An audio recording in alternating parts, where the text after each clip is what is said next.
غزوہ بدر کے اوپر کمنٹری شروع ہو رہی ہے۔ غزوہ بدر کے فوراً بعد چونکہ یہ سورہ الانفال 2 ہجری میں نازل ہوئی ہے، تو اب غزوہ بدر کا پس منظر پہلے بیان ہوگا، اور اس کے بعد جو اس سے ریلیٹڈ کچھ حالات و واقعات ہیں وہ اس میں ڈسکس ہوں گے۔ اس کے لیے پس منظر سمجھنا ضروری ہے تاکہ آپ کو چیزیں کچھ کلیئر ہو جائیں کہ غزوہ بدر جو ہے یہ ایک حادثاتی طور پر ایک غزوہ ہے جو اسٹیبلش ہوا ہے، کوئی مسلمانوں نے ارادتاً نہیں لڑا۔ اس کے پیچھے ریزن وہی جو میں پہلے بیان کر چکا کہ غزوہ بدر اصل میں عذاب استیصال کی پہلی باقاعدہ قسط تھی جو کافروں کے اوپر اللہ کی طرف سے سورہ التوبہ کی آیت نمبر 14 میں جو آیا کہ مسلمانوں کی تلواروں سے عذاب دیا جائے گا انہیں، جس طرح کہ اگلے رسولوں کے انکار کرنے پر اللہ کی طرف سے غیبی عذاب آتا تھا، اس کیس میں صحابہ کی تلواریں جہاد اور قتال کی شکل میں مسلط ہوئی۔ یہ رسول اللہ کی خوبی ہے۔ دوسری نبی صلی اللہ علیہ وآلہ وسلم کی خوبی یہ ہے کہ اگلے انبیاء کا معجزہ دعوی نبوت والا وہ ٹینجیبل فارم میں فزیکل فینومینا آف نیچر کو توڑنے والا ہوتا تھا۔ موسیٰ علیہ السلام کے لیے لاٹھی کا سانپ اور اژدہا بن جانا، عیسیٰ علیہ السلام کا مردوں کو زندہ کرنا، لیکن ہمارے نبی کے کیس میں اس طرح کے معجزات دعوی نبوت والے نہیں ہیں سوائے اس قرآن کے۔ باقی معجزات ہیں لیکن دعوی نبوت والا جو معجزہ ہے وہ قرآن ہے، اسی لیے اسے قیامت تک کے لیے محفوظ کر دیا اللہ نے، چونکہ نبوت قیامت تک کے لیے تھی۔ انا نحن نزلنا الذکر وانا لہ لحافظون، بے شک اس الذکر یا دہانی کو ہم نے نازل کیا، ہم ہی اس کی حفاظت کرنے والے ہیں۔ تو غزوہ بدر اس عذاب کی پہلی قسط تھی، بلکہ اس سے پہلے تو یعنی کفار جب لڑنے کے لیے آ رہے تھے وہ کہہ رہے تھے یوم الفرقان ہوگا، یہ حق اور باطل میں فیصلے کا دن ہوگا، ٹھیک ہے۔ تو اللہ تعالیٰ نے کہا کہ پھر ہم اسے یوم الفرقان بنائیں گے، اور ابو جہل بھی قتل ہوا، 70 کے قریب ان کے سردار قتل ہو گئے، اور مکے میں تو صف ماتم بچھ گئی، اور قریش تو اپنی تلوار میں بھی مشہور تھے، کبھی انہوں نے سوچا ہی نہیں تھا کہ ہمیں بھی شکست دی جا سکتی ہے، اور اس سے بڑی ان کے لیے ذلت یہ تھی کہ ہمارے اپنے قریشی لوگوں نے ہی ہمارے ساتھ یہ کیا ہے، تو یہ بہت بڑی ذلت، کیونکہ وہ تو آپ سمجھ لیں ایک پیر خانہ چلا رہے تھے نا، اللہ کی خانقاہ چلا رہے تھے، ان کے تو قافلے بھی راستے میں لوٹے نہیں جاتے تھے، پورے عرب کے لوگ قریش کو بڑی رسپیکٹ دیتے تھے، کیونکہ ہر قبیلے کے بت رکھے ہوئے ہوتے تھے کعبے میں، تو وہ رسپیکٹ دیتے تھے، ان کے قافلے کو کوئی ہاتھ نہیں ڈالتا تھا، اتنی ان کی عزت تھی۔ تو اور اتنی ان کی مٹی پلید ہوئی اس حوالے سے، ظاہر ہے پورے عرب میں ان کی وہ ایک بے عزتی بھی ہوگی کہ وہ لوگ جن کو انہوں نے ذلیل و خوار کر کے یہاں سے نکالا اپنے زوم میں، ان کی جائیدادوں کے اوپر قبضے کیے، وہ نہتے لوگ مدینے میں گئے ہیں اور 313 لوگ نہتے آئے ہیں، اور 1000 کا لشکر جو کیل کانٹے سے لیس ہے انہیں ملیہ میٹ کر کے رکھ دیا ہے۔ تو کتنی بڑی بے عزتی ہے آج کے دور میں بھی، ذرا آپ اس کو سوچیں۔ تو یہ غیبی مدد تھی، اللہ تعالیٰ کی طرف سے یہ عذاب نازل ہوا تھا، اور قرآن میں بھی ذکر آئے گا کہ فرشتے نازل ہوئے باقاعدہ۔ بخاری مسلم میں احادیث ہیں کہ فرشتے حضرت جبرائیل علیہ السلام خود نازل ہوئے اس جنگ کو لڑنے کے لیے، حتیٰ کہ بخاری میں حدیث ہے حضرت جبرائیل نے رسول اللہ سے پوچھا کہ آپ کے ساتھیوں میں سب سے افضل کون ہے، تو نبی علیہ السلام نے فرمایا کہ وہ میرے ساتھی جو بدر میں میرے ساتھ شریک ہوئے ہیں۔ تو انہوں نے کہا یا رسول اللہ، ہم فرشتوں میں بھی سب سے افضل فرشتے وہ ہیں جو بدر میں آپ کے ساتھ تھے، یعنی رسول اللہ کی نسبت کی وجہ سے فرشتوں کے بھی مراتب ہیں، نبی علیہ السلام کی نسبت کی وجہ سے۔ تو یہ غزوہ بدر ایک بہت غیر معمولی چیز تھی، اسی لیے بخاری میں آتا ہے نبی علیہ السلام نے کس طرح دعا کی ہے پوری لجاجت کے ساتھ کہ اے اللہ اگر تو چاہتا ہے کہ اب قیامت تک تیری عبادت نہ کی جائے تو پھر تو یہ بے شک مارے جائیں، اور اگر تو یہ چاہتا ہے کہ تیرا ذکر قیامت تک ہو تو پھر تم نے میری لاج رکھنی ہے۔ اور پھر نبی علیہ السلام حضرت ابوبکر حضور کے ساتھ ہیں، وہ دعا سن سن کے حضرت ابوبکر کا کلیجہ منہ کو آ رہا ہے کہ حضور کس طریقے سے دعا مانگ رہے ہیں۔ اب حضرت ابوبکر کو تو اندازہ نہیں تھا نا، حضور کی تو پیچھے محنت تھی، آپ کو پتا تھا کہ اگر یہ کام، اب وہ آپ سمجھ لیں ایک تھریش ہولڈ پوائنٹ تھا، ادھر 0-1 ہو جانا تھا، اگر مسلمان وہ جنگ جیتے ہیں تو مسلمانوں کا گراف اوپر چڑھنا تھا، اور اگر وہ جنگ ہارتے ہیں تو سارے کا سارا معاملہ ہی ریورس ہونا شروع ہو جانا تھا، جن پہ دھاک آلریڈی بیٹھی ہوئی تھی۔ نبی علیہ السلام جب مدینہ شریف ہجرت کر کے گئے ہیں تو دھاک تو بیٹھ گئی تھی، اس سے بڑی کیا دھاک تھی کہ عبداللہ ابن ابی جو قریب تھا کہ وہ پورے مدینے کا سردار چنا جاتا، رسول اللہ کو چن لیا گیا۔ مواخات کروا دی نبی علیہ السلام نے، انصار اور مہاجر بھائی بھائی بنا دیے۔ میثاق مدینہ کروا دیا کہ اپنا اپنا مذہب اپنی جگہ، تم یہودی ہو یہودی رہو، لیکن مدینے پہ جب حملہ ہوگا تو پھر سارے مل کر مدینے کا ڈیفنس کریں گے۔ نبی علیہ السلام نے اپنا مرکز بھی مسجد نبوی کے طور پر قائم کر لیا، وہی آپ کی خانقاہ بھی تھی، وہی آپ کا دفتر بھی تھا، اس کے ساتھ ہی آپ کا گھر مبارک بھی تھا۔ تو نبی علیہ السلام کی ایک سمجھ لیں چھوٹی سی امپائر تو قائم ہو گئی تھی نا۔ تو یہ سارے کا سارا معاملہ ریورس ہو جانا تھا اگر غزوہ بدر میں مسلمانوں کو شکست ہوتی۔ اور پھر نبی علیہ السلام جب وہ دعا کر کے نکلے تو بخاری میں آتا ہے کہ نبی علیہ السلام نے پھر اعلان کیا کہ ان کے چہرے بگاڑ دیے جائیں گے اور یہ پیٹ پھیر کر بھاگ جائیں گے۔ پھر اللہ تعالیٰ کی طرف سے غیبی مدد آئی، بارش نازل ہوئی، اس کا ذکر قرآن میں بھی ہے، بخاری مسلم میں بھی موجود ہے۔ تو یہ ایک حادثاتی طور پر جنگ ہوئی جس کی وجہ سے ہی آپ دیکھیں کہ وہ سننے کو ملتا ہے کہ جی وہ 8 تلواریں تھی، 2 گھوڑے تھے، چند اونٹ تھے 313 کے پاس۔ وہ اس لیے تھے کہ جنگ کرنے تو نکلے ہی نہیں تھے، یہ نکلے تھے ابو سفیان کے قافلے کو لوٹنے کے لیے۔ تو ہم لفظ نہیں وہ استعمال کریں گے، ظاہر ہے کہ اہل مکہ نے مسلمانوں کی جائیداد کے اوپر قبضہ کیا ہوا تھا۔ اللہ تعالیٰ کی وحی کے ذریعے مسلمانوں کو اجازت ملی کہ اب ظاہر مکے سے تو مال و دولت مسلمان لا نہیں سکتے تھے، ان کا جو تجارتی قافلہ مدینے کے راستے سے جایا کرتا تھا شام کی طرف،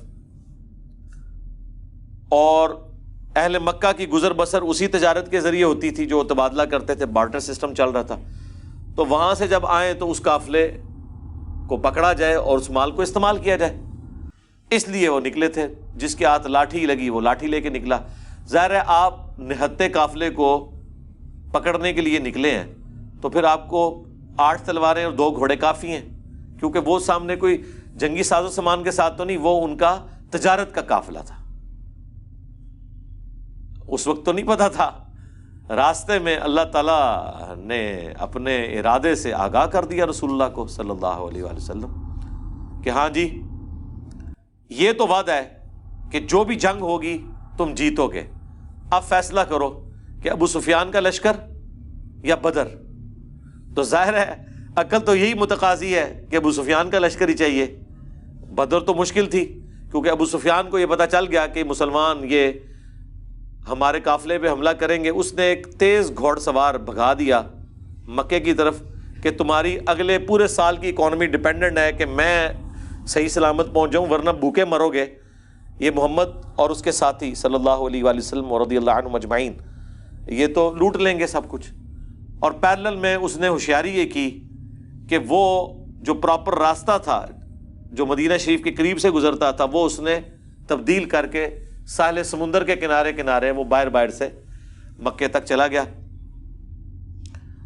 اور ظاہر ہے اللہ تعالیٰ نے اپنے نبی کو وہی سے آگاہ کر دیا کہ بھائی میرا تو ارادہ یہ ہے کہ میں نہتوں کو لڑواؤں گا ان ساز و سامان والے کافروں کے ساتھ، پھر تمہاری فتح ہوگی اور لوگوں کو پتہ چل جائے کہ اللہ کی غیبی مدد تمہارے ساتھ ہے۔ یوم الفرقان اسے بناؤں گا، کیونکہ وہ تو ابو جہل کی دعا اس میں بھی آگے آ جائے گی کہ وہ کہتا تھا کہ اگر یہ نبی سچا ہے تو آسمان سے ہم پر پتھر نازل ہوں، ہم اس پہ ایمان نہیں لے کے آ رہے۔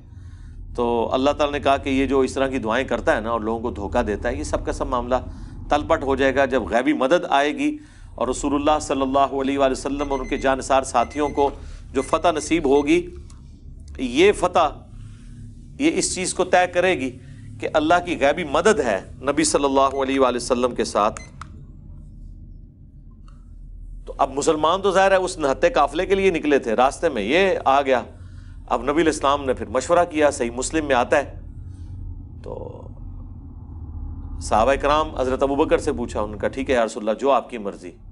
حضرت عمر نے کہا جو آپ کی مرضی،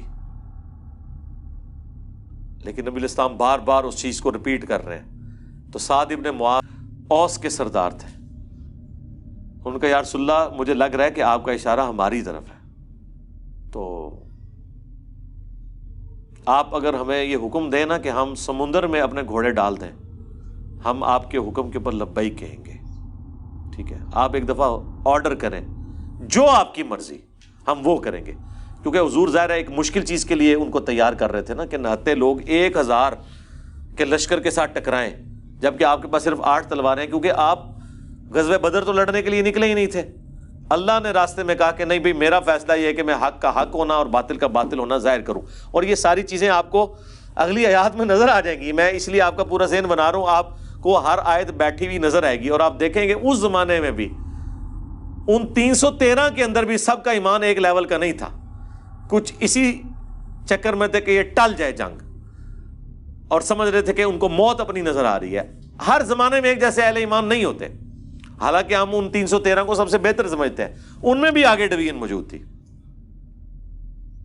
اور اسی موقع کے اوپر حضرت مقداد کا وہ جو جملہ ہے جو بخاری میں الفاظ ہیں، عبداللہ ابن مسعود کہتے ہیں کہ میری پوری زندگی یہ خواہش رہی ہے کہ کاش یہ جملہ میری زبان سے نکلتا، جو حضرت مقداد کی زبان سے نکلا کہ یا رسول اللہ ہم موسیٰ کے ساتھی نہیں ہیں کہ ہم آپ سے یہ کہیں کہ اے موسیٰ تو اور تیرا رب جا کے لڑے، ہم یہیں پہ کھڑے ہیں، جا کے تم لوگ شام فتح کرو، تو جب فتح ہو جائے گا تو ہم داخل ہو جائیں گے.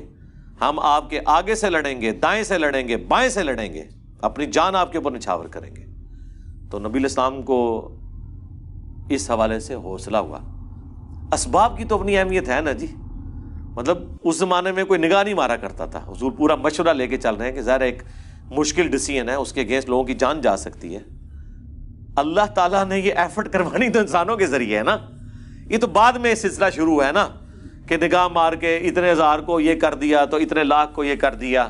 ٹھیک ہے، ہاں بس کام وہ نہیں ہوا جو وہ کرنے والا تھا، کہ نگاہ مار کے یوٹیوب کے اوپر جو گستاخانہ ویڈیوز تھیں وہ کوئی بزرگ ڈیلیٹ نہیں کروا سکا. یہ ایک افسوس کی بات ہے. نگاہ مار کے پچھلے سینکڑوں سال سے، بیچ میں آپ سمجھ لیں، اب تو خیر وہ ایک پورشن بیچ میں 400 سال کا آیا سلطنت عثمانیہ کا، اس کے بعد سے 100 سال سے جو ہے وہ یروشلم مسلمانوں کے پاس نہیں ہے. اس سے پہلے بھی 400 سال سے پیچھے بھی چلے جائیں تو پھر بھی مسلمانوں سے کچھ عرصہ نگاہ مار کے کچھ نہیں ہوا. وہ صلاح الدین ایوبی کوئی جنگ لڑنی پڑی، ٹھیک ہے نا. تو جنگوں کی تکلیفیں کاٹنی پڑی ہیں. صوفیاء بس دعائیں کرنے کے لیے خانقاہوں پہ بیٹھے ہوئے، اور خواہ ان کے کھاتے میں جا کے چیزیں ڈال جاتی ہیں. ایفرٹ کوئی اور پٹ کرتا ہے، محنت کوئی اور کرتا ہے، اور ان کے کھاتے میں ڈل رہی ہوتی ہے. اعوذ باللہ من الشیطان الرجیم، بسم اللہ الرحمن الرحیم. کما اخرج ربک من بیتک بالحق، جس طرح کے نکال لایا آپ کا رب آپ کو آپ کے گھر سے حق کے ساتھ، با مقصد، پرپزفل.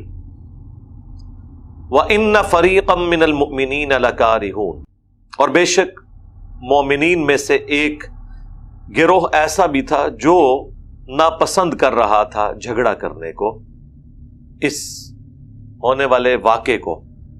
وہ میں پہلے بتا چکا کہ نبی علیہ السلام گھر سے تو اس نیت سے نکلے تھے کہ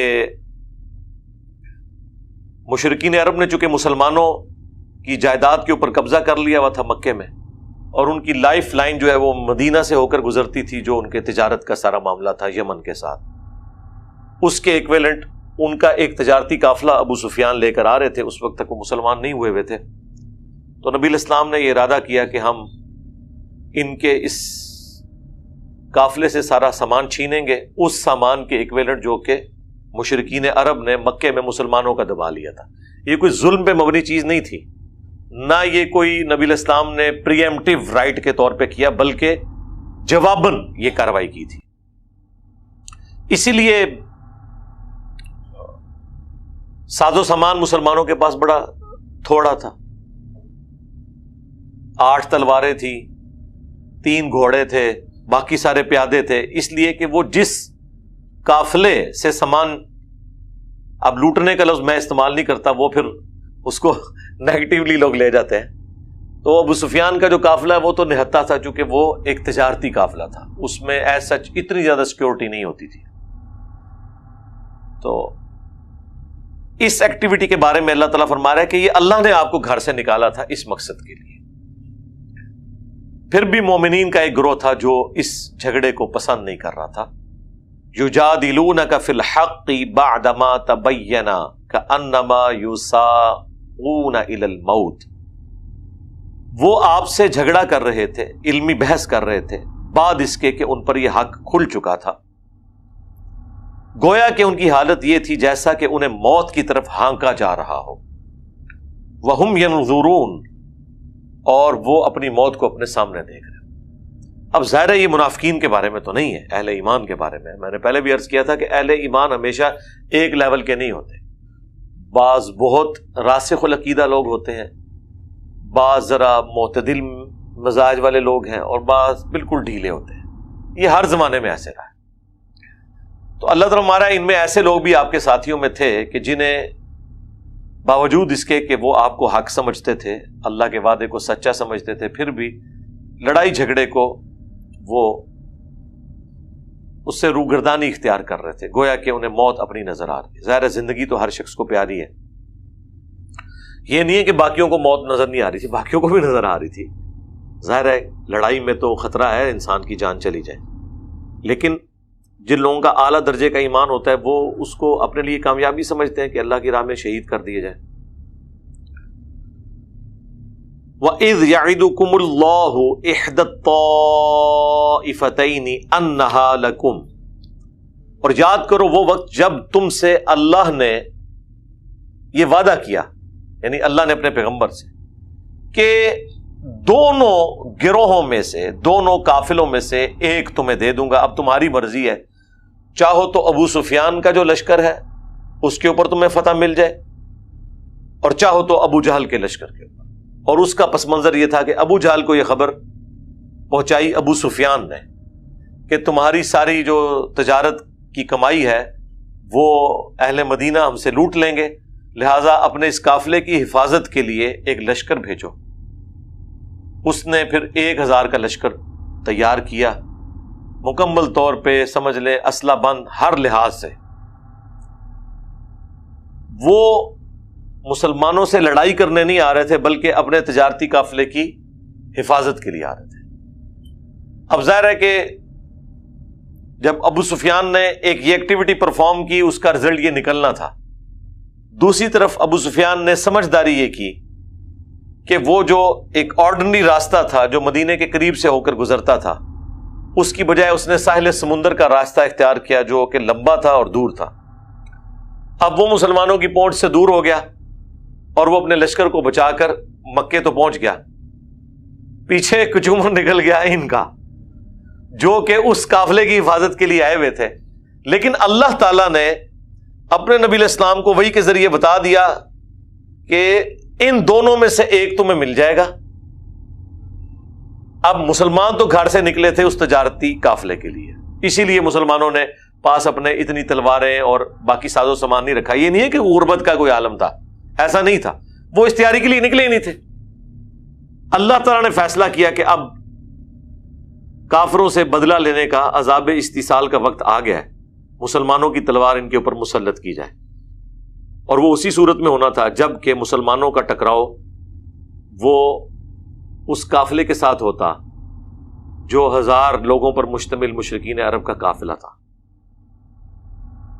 اور اس طریقے سے اللہ تعالیٰ معجزانہ مسلمانوں کو فتح دے کر یہ چیز اسٹیبلش کر دیتا کہ اس پیغمبر کے ساتھ اللہ ہے، اور مخالفین کا جھوٹا ہونا ثابت ہو جاتا۔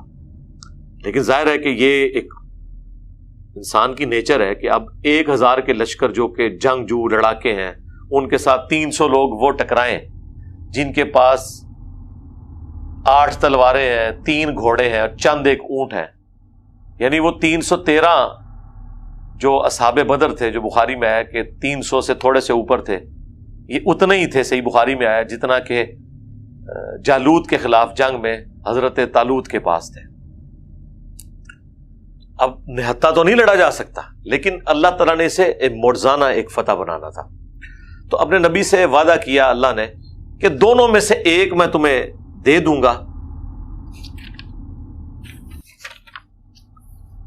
وَتَوَدُّونَ أَنَّ غَيْرَ ذَاتِ الشَّوْكَةِ، اور تم میں سے کچھ لوگ ایسے تھے وہ تو پسند یہی کر رہے تھے کہ وہ نہتے قافلے کے ساتھ لڑائی ان کی ہو۔ ظاہر ہے یہ عقل کا بھی تقاضا ہے، ہم بھی ہوتے تو یہی ہے، ویسے آپ جتنے مرضی نعرے مار لیں، ایک نیچرل چیز ہے کہ 300 لوگ ہیں اور تلواریں 8 ہیں، تو وہ تو اب آپ کو یہ جو آج کل لوگ کہانیاں کراتے ہیں کہ جی آپ دروشی پڑھ کے یا ذکر کر کے مسلط ہو جائے، تو وہ تو مسلمان بھی پریشان ہی تھے کہ یار اس طرح تو مقابلہ نہیں ہو سکتا. لیکن وہ اللہ تعالیٰ کا پلان یہ تھا کہ میں یہ جو بدر کا واقعہ ہے اس کو ایک معجزہ بناؤں گا. اور غزوہ بدر اللہ کا عذاب تھا کافروں پر، اسی وجہ سے یہ ریشو پروپورشن بہت ڈیفرنٹ رکھی گئی.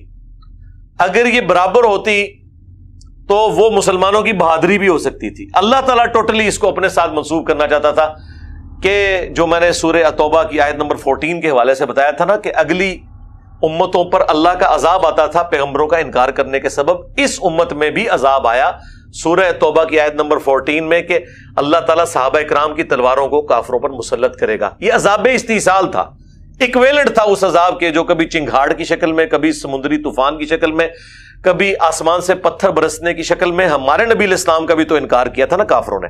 ادھر بھی تو کوئی عذاب آنا چاہیے تھا. یہاں پہ عذاب سورہ توبہ کی آیت نمبر 14 میں ہے کہ ہم تمہاری تلواروں سے انہیں عذاب دیں گے. تو ظاہر تلواروں سے عذاب دیں گے، اگر دونوں طرف برابر ہوں تو پھر اللہ تعالیٰ کا تو اس حوالے سے کوئی معجزہ سامنے نہیں آئے گا.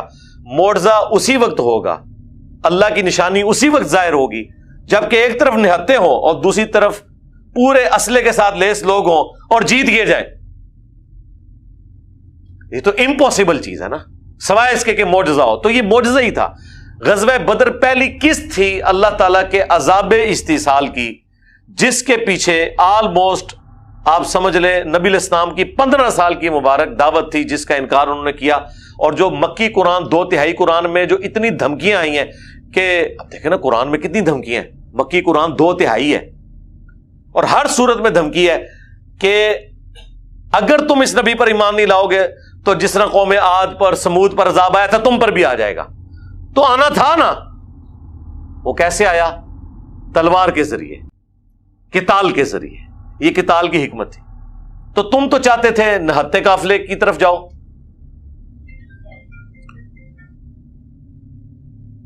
وَتَوَدُّونَ أَنَّ غَيْرَ ذَاتِ الشَّوْكَةِ تَكُونُ لَكُمْ، کہ وہ تمہارے حصے میں وہ والا قافلہ آ جائے.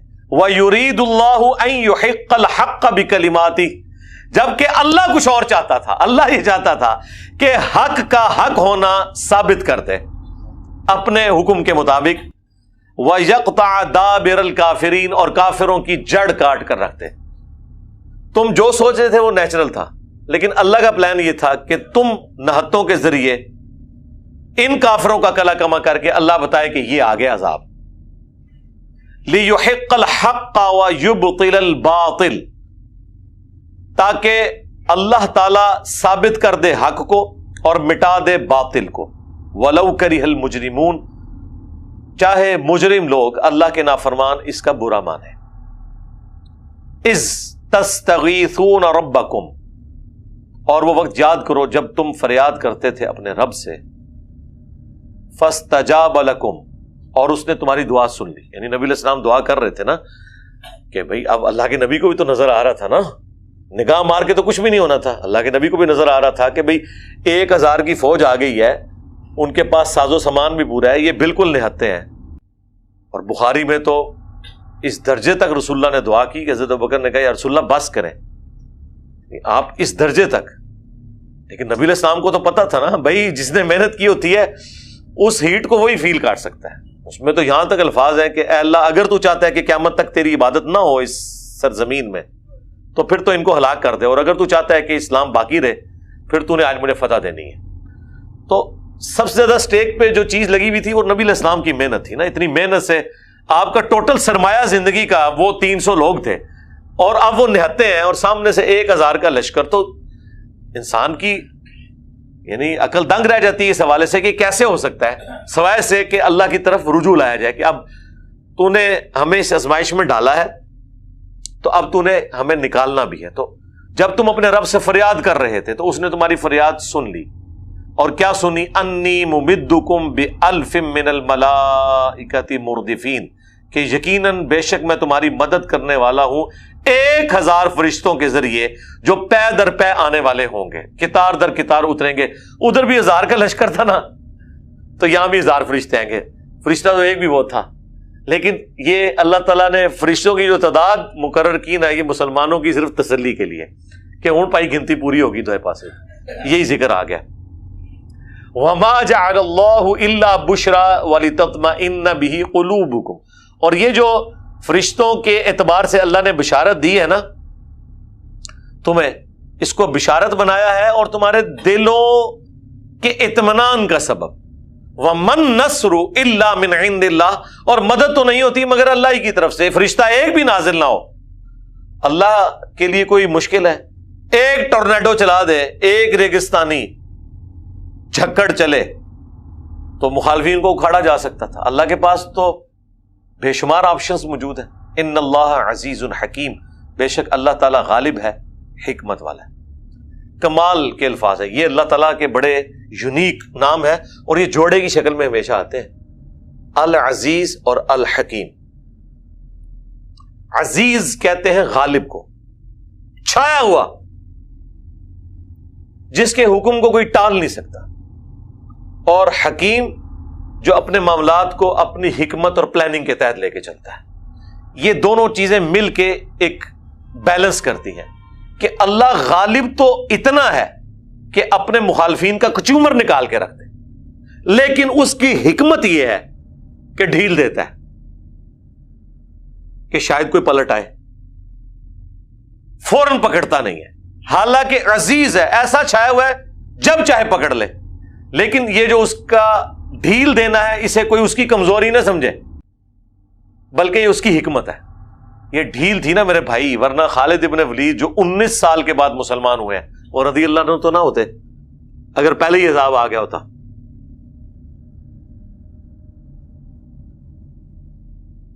اذ یغشیکم النعاس امنۃ من. اور یاد کرو جب اللہ نے ڈھانپ دیا تمہیں غنودگی کے ساتھ. یعنی یہ جو انسان کے اوپر اونگ طاری ہوتی ہے نا، یہ پیس آف مائنڈ کی نشانی ہوتی ہے کہ انسان کے اوپر اس وقت سکون ہے.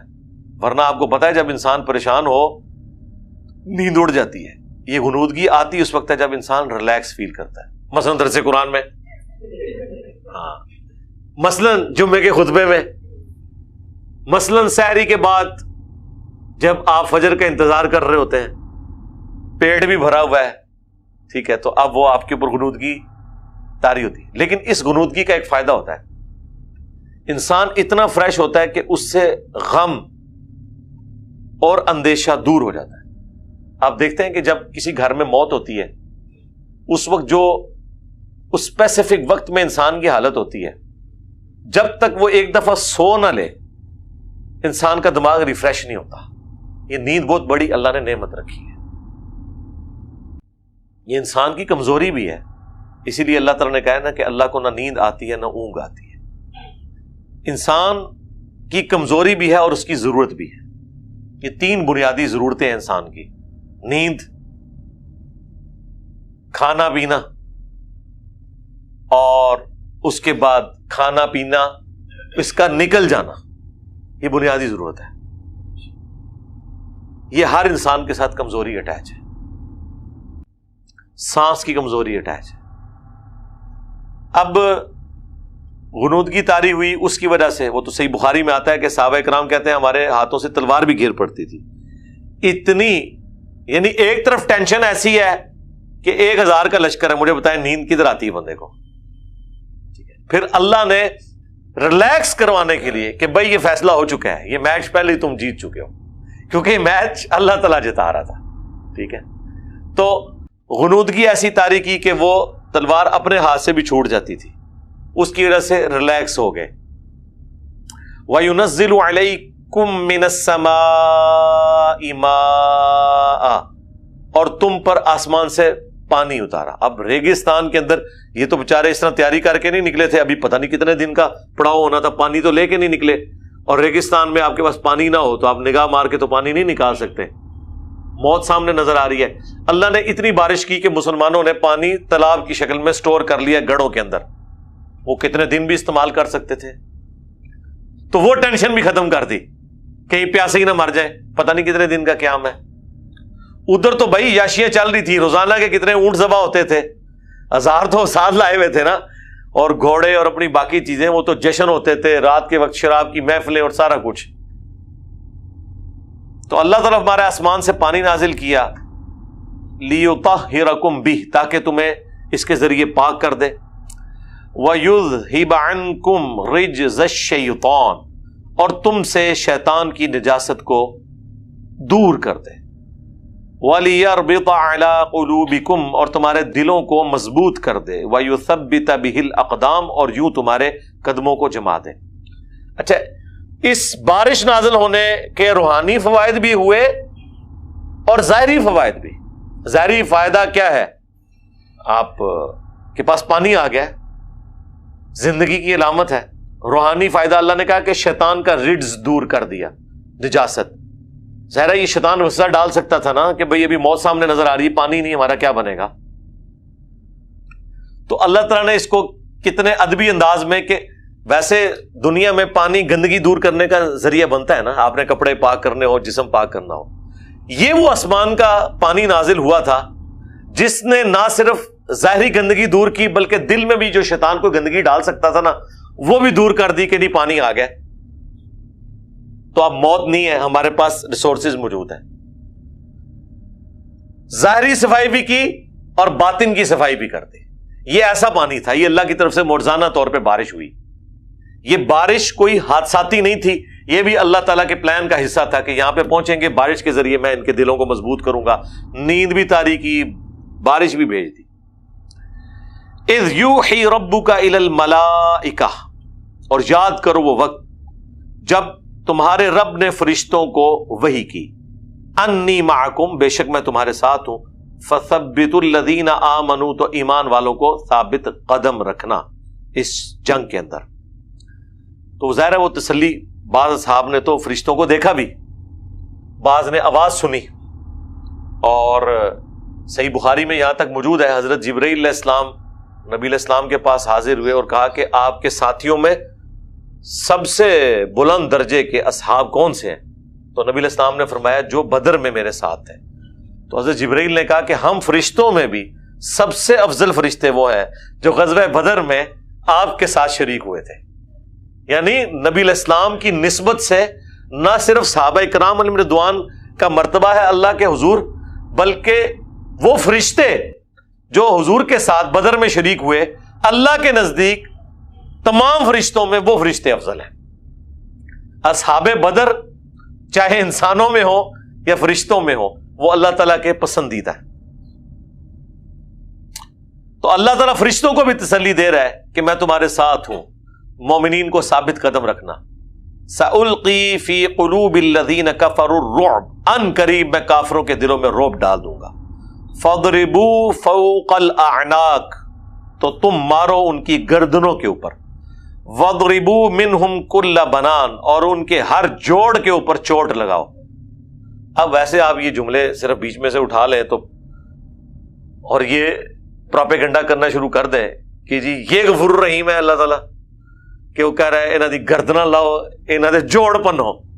ٹھیک ہے، کلپ تو کاٹا جا سکتا ہے نا اس میں سے بھی.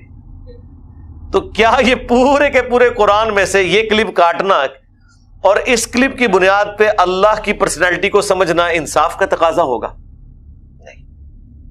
اس کے پیچھے پورا پس منظر ہے. 15 سال کی دعوت ہے، اتنی ڈھیل، اتنا سمجھانا، اس کے باوجود یہ بغاوت کہ وقت کے پیغمبر کو نہ صرف انہوں نے انکار کیا بلکہ ان کو اور ان کے جانثار ساتھیوں کو ہجرت کرنے پہ مجبور کر دیا اور ان کا ساز و سامان بھی قبضے میں کر لیا. بالکل نہتے بیچارے مدینہ شریف پہنچے. مواخات تو نبی علیہ السلام نے کروائی، لیکن وہ بھی کس لیول کی ہوگی؟ وہ بھی تو غریب لوگ ہی تھے جن کے ساتھ بھائی بھائی بنایا، سبسسٹنس لیول پہ ہی لائف گزار رہے تھے نا. تو ایک تکلیف تو تھی. اس پورے سینیریو میں 15 سال کے بعد اگر کوئی جج یہ فیصلہ سنائے کہ اب ان کی گردنیں اتارنے کا وقت آ گیا ہے، تو یہ کوئی ظلم پہ مبنی ڈیسیژن نہیں ہوگا، اس کے پیچھے پورا پس منظر ہے. اس لیے پک اینڈ چوز نہیں کرنا چاہیے، معاملات کو دیکھنا چاہیے کہ یہ پورے کا پورے سینیریو کے بعد یہ ورڈکٹ آئی ہے. ذالک بانہم شاقوا اللہ ورسولہ، یہ اس لیے کہ انہوں نے اللہ اور اس کے رسول کی مخالفت کی ہے. 15 سالہ ٹریک ریکارڈ ہے. اب یہ اللہ کے عذاب کا وقت آ گیا، اور اللہ کا عذاب جب آئے تو وہ ٹلتا نہیں ہے، جب موت کا وقت آ جائے تو ٹلتا نہیں ہے، اس وقت کوئی بھیک نہیں مانگ سکتا، اس لیے کہ پہلے ہی بتایا گیا تھا کہ یار یہ ہو جائے گا، بچ جاؤ بچ جاؤ بچ جاؤ، اس کے باوجود ایسی روش اختیار کی جائے جو بغاوت کے اوپر مبنی ہو تو پھر انسان اللہ کو گلہ نہیں کر سکتا۔ وَمَن يُشَاقِقِ اللَّهَ وَرَسُولَهُ، اور جو کوئی مخالفت کرتا ہے، دشمنی کرتا ہے اللہ اور اس کے رسول کی، فَإِنَّ اللَّهَ شَدِيدُ الْعِقَابِ، تو بے شک اللہ تعالی سخت ہے عذاب دینے میں۔ ذَلِكُمْ فَذُوقُوهُ وَأَنَّ لِلْكَافِرِينَ عَذَابَ النَّارِ، اب اللہ تعالیٰ کافروں کے حوالے سے یہ بات کر رہا ہے کہ اے حق کے دشمنوں، یہ سزا ہے، پس چکھو اسے، کافروں کے لیے ابھی تو آتش جہنم کا عذاب باقی ہے، وہ تو آنے والا ہے، دنیا میں یہ عذاب ہے۔ اب یہ وہ دلیل بھی آ گئی کہ یہ دنیا کا عذاب یعنی اللہ تعالیٰ کی طرف سے عذاب استحصال جو انبیاء کے انکار کرنے والوں پر آیا کرتا تھا، اللہ تعالیٰ نے غزوہ بدر میں فرشتوں کے ذریعے کافروں کی گردنیں کٹوا کر، ان کو زخمی کروا کر، 70 کے قریب قیدی بنوا کر اسے کہا ہے ذالکم، یہ ہے وہ، فذوقوا، اسے چکھو، وَأَنَّ لِلْكَافِرِينَ عَذَابَ النَّارِ، اور ابھی کافرین کے لیے آخرت کا عذاب باقی ہے۔ تو جو میں نے وہ ایک عذاب استحصال کے حوالے سے سورہ توبہ کی آیت 14 کا حوالہ دیا، اس کو سپورٹیو یہ آیت بھی آ گئی، یا ایھا الذین آمنوا، اے ایمان والو، اذا لقیتم الذین کفروا، دیکھنا جب تمہارا مقابلہ ہو کافروں سے، زحفا فلا تولوہم الادبار، جب کافروں کے آمنے سامنے تم آؤ تو دیکھنا پیٹھ نہ دکھانا۔ اب ان آیات سے پتہ چل رہا ہے یہ آیات غزوہ بدر سے پہلے نازل ہوئی ہیں، ان کو تیاری کروائی جا رہی ہے۔ وَمَن يُوَلِّهِمْ يَوْمَئِذٍ دُبُرَهُ، اور جو کوئی بھی تم میں اس دن اس جنگ میں غزوہ بدر میں پیٹھ دکھا گیا، سوائے دو استثناء کے، الا، سوائے اس کے، متحرفا لقتال، کہ وہ پینترا بدلنے کے لیے، یعنی کوئی ایک سمجھ لے ٹیکٹیکل موو کے طور پر، وقتی طور پر پسپائی اختیار کی، بھاگنے کی نیت سے نہیں بلکہ ایک نئے حملے کی تیاری کے لیے، وہ ایک علیحدہ بات۔ او متحیزا الی فئۃ، یا پھر وہ اپنی جماعت کے ساتھ مل رہا ہو، اس کے لیے اسے پیچھے ہٹنا پڑے کہ کوئی نئی اسٹریٹجی آئی ہے، یہ دو ہو سکتی ہیں۔ اس کے سوا جس نے بھی پیٹھ دکھائی، فقد باء بغضب من اللہ، تو پس وہ شخص اللہ کے غضب کا مستحق ہو گیا، ومأواہ جہنم، اور ایسے شخص کا پھر ٹھکانہ ہوگا جہنم، وبئس المصیر، اور کیا ہی بری لوٹنے کی جگہ ہے۔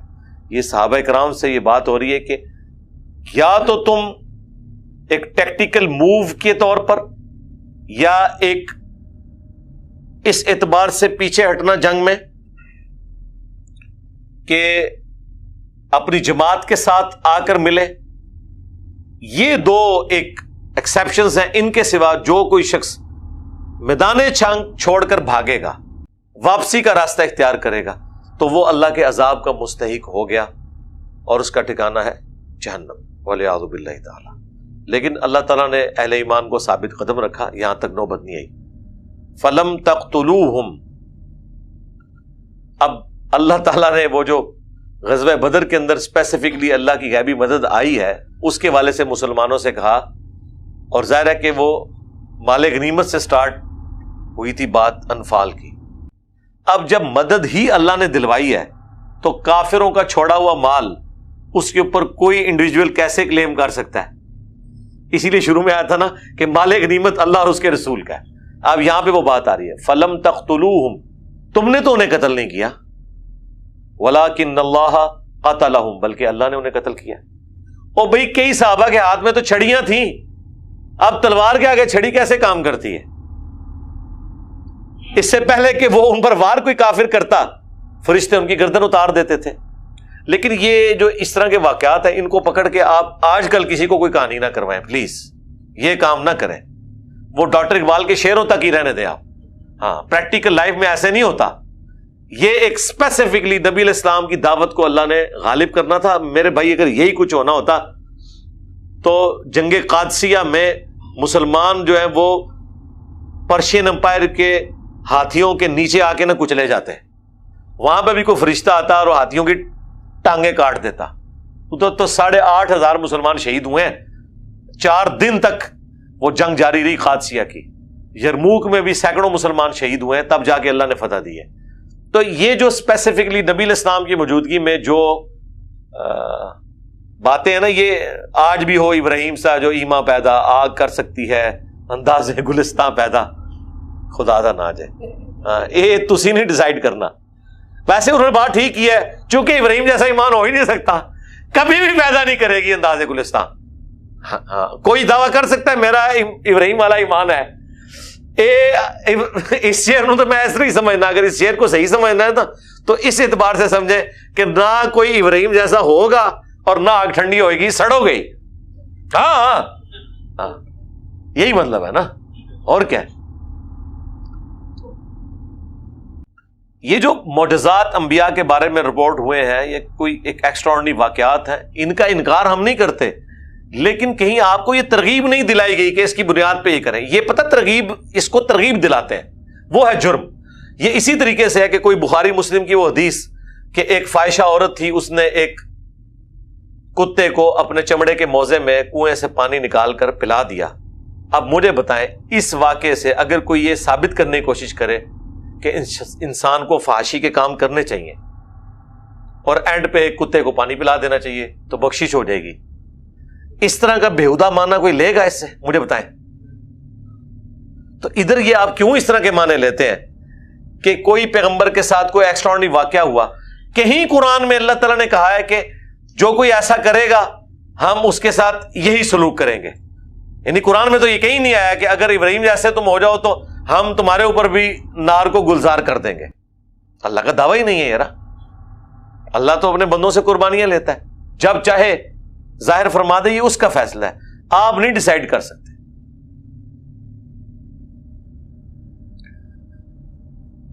تم نے تو انہیں قتل نہیں کیا تھا بلکہ اللہ نے قتل کیا تھا. وما رمیت اذ رمیت ولکن اللہ رما.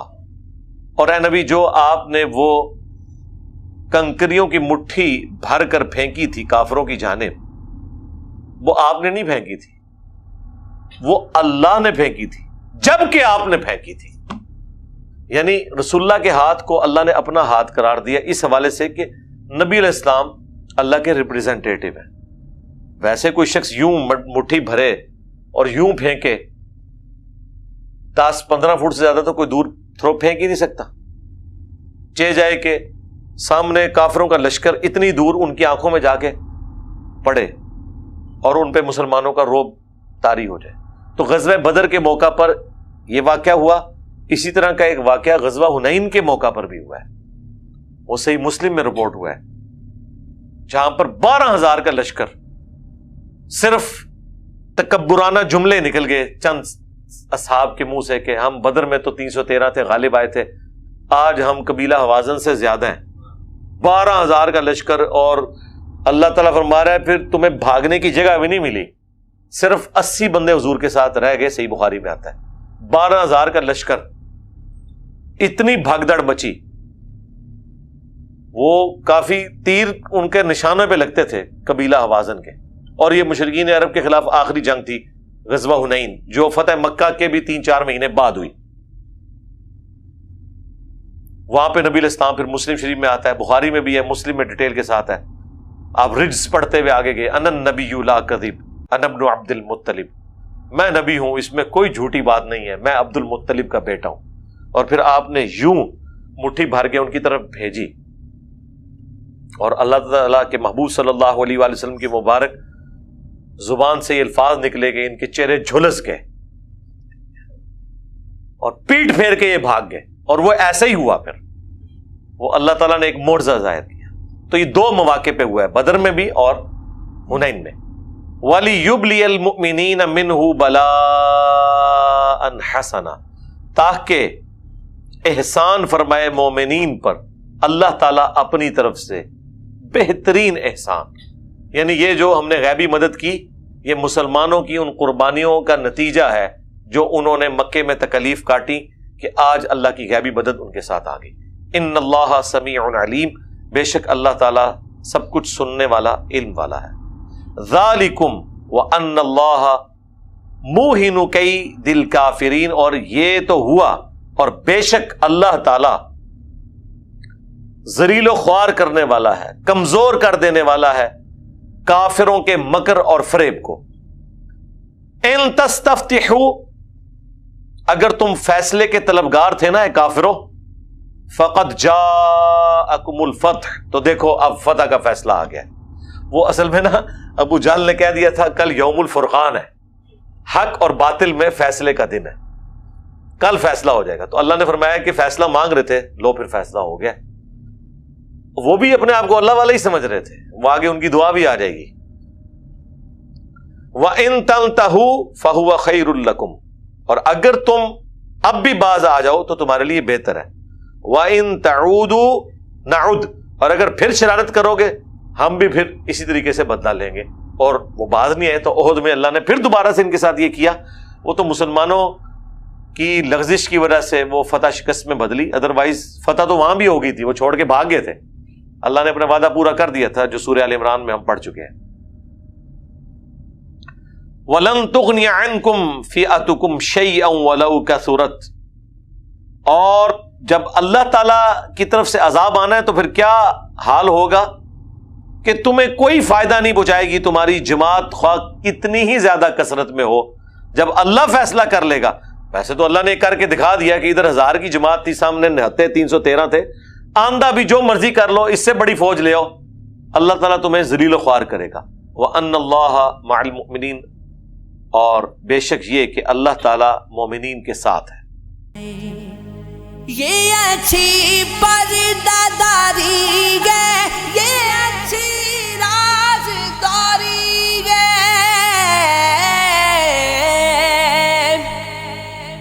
یہ اچھی پرداداری ہے، یہ اچھی رازداری ہے کہ جو آئے تمہاری بزم میں، کہ جو آئے تمہاری بزم میں دیوانہ ہو جائے، کہ جو آئے تمہاری بزم میں دیوانہ ہو جائے۔ میرا سر کٹ کے مقتل میں گرا قاتل کے قدموں پر، میرا سر کٹ کے مقتل میں گرا قاتل کے قدموں پر، دم آخر دم آخر دم آخر دم آخر ادا یوں سجدہ شکرانہ ہو جائے۔